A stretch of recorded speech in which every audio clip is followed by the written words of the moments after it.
मेरा नाम रौनक है। मैं गुजरात के तापी जिले के एक छोटे से गांव का रहने वाला हूँ। आज मैं आपको एक ऐसी घटना सुनाने जा रहा हूँ जो 5-6 साल पहले मेरी जिंदगी में घटी थी। आज भी उस रात को याद करता हूँ तो पूरे शरीर में सिहरन दौड़ जाती है। उस समय मेरी शादी की बात चल रही थी। एक शाम मैं अपने होने वाले ससुराल गया था। रात वहीं रुकना था, लेकिन अचानक घर से इमरजेंसी कॉल आया और मुझे तुरंत वापस निकलना पड़ा। ससुराल से निकलते निकलते रात के 9:45 बज चुके थे। मेरी होने वाली पत्नी ने मुझे रुकने को कहा, पर जाना बहुत जरूरी था। मैं अपनी यामाहा FZ16 बाइक लेकर अंधेरी रात में निकल पड़ा। गांव का इलाका खत्म होते ही वह सुनसान डरावना रास्ता शुरू होता है। रास्ता भी टूटा फूटा और बिल्कुल वीरान। मैं मुश्किल से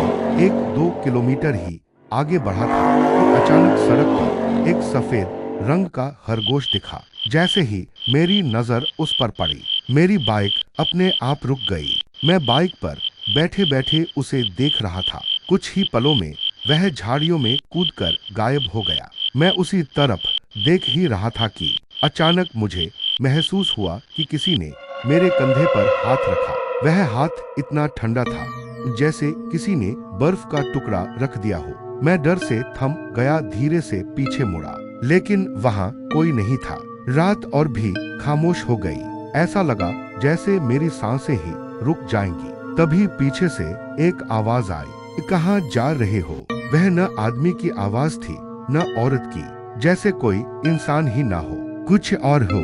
मैंने हिम्मत कर फिर पीछे देखा, कोई नहीं, लेकिन एक पल के लिए मुझे लाल साड़ी जैसा कुछ जरूर दिखा और उसी समय समझ गया कि कुछ अलौकिक मेरे आसपास है। अचानक वही आवाज फिर बोली, पीछे बैठने दो, बाइक चलाओ।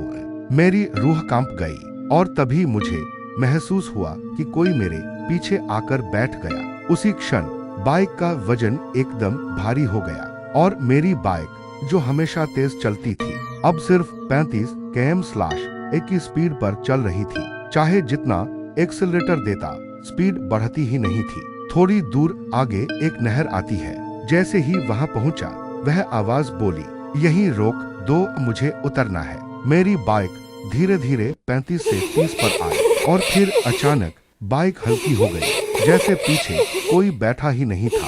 तभी समझ आया वह चीज उतर चुकी थी। मैंने डर के मारे तुरंत बाइक मोड़ी और जितनी तेजी से चला सकता था उतनी तेजी से भागा।